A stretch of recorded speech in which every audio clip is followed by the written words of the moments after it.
What if I told you that a pool contractor from Los Angeles, someone who wasn't born into finance, didn't go to Harvard, wasn't backed by a hedge fund, turned $10,775 into $42 million in just 23 months? Believe it or not, that's not fiction. That's Dan Zanger's true trading legend. Hey everyone, welcome back. If you love jaw-dropping finance stories wrapped in real grit and expert strategy, you're in the right place. Today we dive deep into the story of Dan Zanger, how he went from building backyard pools to becoming one of the most sensational traders in market history. Part 1. From Pools to Patterns. Dan Zanger wasn't born into finance. He didn't wear suits, didn't sit in boardrooms, and had no Ivy League diploma hanging on his wall. Instead, he grew up in the San Fernando Valley, where life was simple and money was tight. His mother, a psychologist, raised him after his parents split, and Dan quickly learned the value of hustle. In his 20s and 30s, he bounced between odd jobs. He was a bellhop, a cab driver, even a ski bum in Colorado, chasing powder more than paychecks. Eventually, he found stability building luxury pools in Beverly Hills. Imagine it. On weekdays, he was pouring concrete and fitting tiles while overhearing stories of Hollywood wealth from clients who barely noticed the guy holding the shovel. But Dan was curious. He knew there had to be another way. One day in the late 1970s, while flipping through the financial pages, he noticed a small stock had climbed from $1 to $3 almost overnight. That tiny leap was electric. It wasn't about the money, it was about possibility. If a stock could triple once, it could happen again. And if he could learn the game, maybe he could ride that wave. That spark grew into obsession. While his coworkers listened to the radio on job sites, Dan carried around a portable quote track machine, a clunky device that streamed live stock quotes, like a Wall Street portal in his pocket. He started studying patterns, circling breakouts, and sketching lines on charts during lunch breaks. The real turning point came when he scraped together enough money to attend a seminar by William O'Neill, the founder of Investors Business Daily and author of How to Make Money in Stocks. O'Neill preached the power of chart patterns, volume, and buying breakouts. For Dan, it was like someone had handed him the Rosetta Stone of trading. From that moment, the backyard pool builder began morphing into something else, a chart fanatic with a dream much bigger than a 9-to-5 paycheck. Part 2. The Breakthrough. By the mid-1990s, Dan Zanger had already tasted the harsh reality of trading. He blew up his account not once, but several times. He chased hot stocks, held too long, used margin recklessly, and paid the price. For most people, those failures would have been the end of the road. But for Dan, they were tuition. Each blown account was a lesson, each loss a page in his self-taught playbook. Then came 1997. Asia was in financial crisis, markets were swinging violently, and Dan realized if he was ever going to make it big, he needed to fully commit. So he did something radical. He sold his beloved Porsche 911, raising about $10,775. That money wasn't just capital, it was a final shot, a bet on himself. Armed with years of chart study and William O'Neill's principles echoing in his head, Dan started trading with surgical precision. He wasn't spraying trades everywhere. He was hunting for very specific setups. Every night, he scanned 400, sometimes 600 stocks, looking for the telltale signs of a breakout. Tight price action, surging volume, clean bases. And the timing couldn't have been more explosive. The internet revolution was beginning to capture Wall Street's imagination. Tech stocks weren't just climbing, they were going vertical. By late 1998 and into 1999, the Nasdaq was on fire. Dan was ready. He caught monster moves in stocks like Qualcomm, Broadcom, and Apple. One of his most famous trades was Qualcomm. He bought in the 50s, watched it rip past 160, and sold near $196, cashing in a staggering $2.7 million profit on a single trade. By December 2000, Fortune magazine put him on the cover with the headline, "My stocks are up 10,000%. They reported that in just 18 months, he had turned $11,000 into $18 million. And within 23 months, that account soared to $42 million, an officially verified record with tax receipts to prove it. This was no lottery win. It was years of discipline meeting the perfect storm of opportunity. Zanger had turned his obsession with chart patterns into a fortune, while the rest of Wall Street was still trying to understand what .com even meant. Part 3. The Rules and the Lessons. Dan Zanger's meteoric rise wasn't magic, it was method.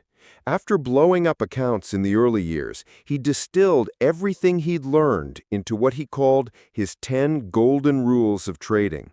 These weren't abstract theories, they were battle scars turned into principles. Let's walk through them the way Dan lived them. 1. Buy only from a clean base or solid pattern. Zanger knew that strong moves come from strong foundations. He wouldn't touch a stock that was messy or drifting. He waited for cup and handles, pennants, or tight consolidations. Just like building a pool, if the foundation was cracked, the whole structure would collapse.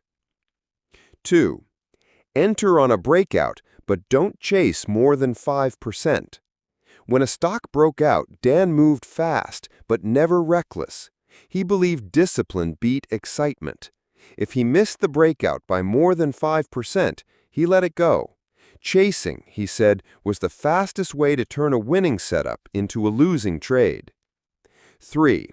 Cut your losses quickly. He'd often say, "Stocks are my buddies, but sometimes they turn against me." If a trade went sour, he dumped it. No hesitation, no ego. Losing small was how he avoided losing big.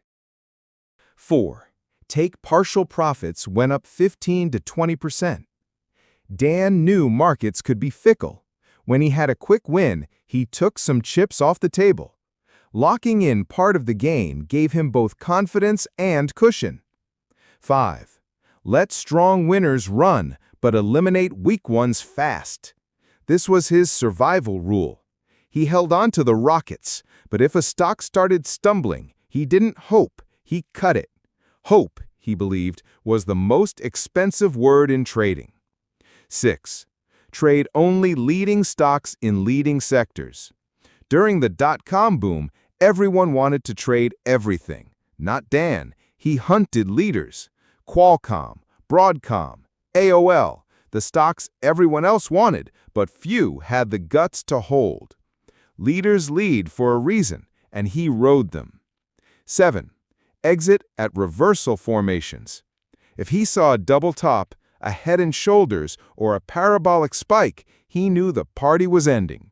He sold without hesitation, even if it meant leaving money on the table. For Dan, survival was more important than squeezing out the last dollar. 8.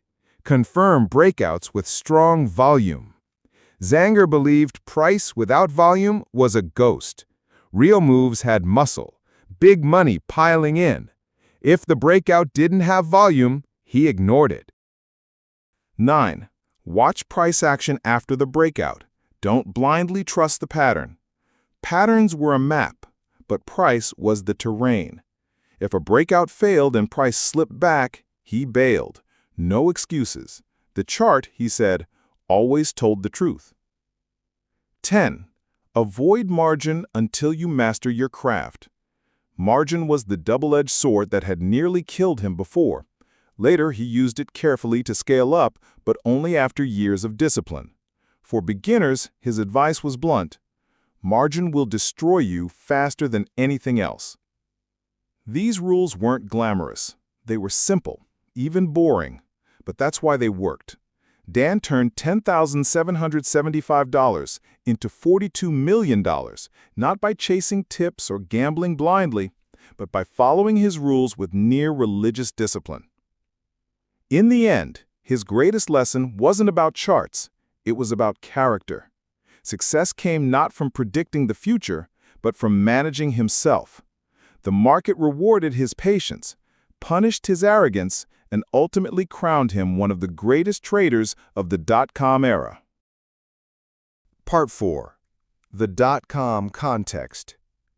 To understand Dan Zanger's rise, you have to understand the world he was trading in.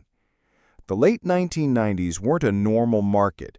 They were a frenzy, a gold rush, a once-in-a-lifetime bubble. From 1995 to early 2000, the Nasdaq Composite exploded more than 400%.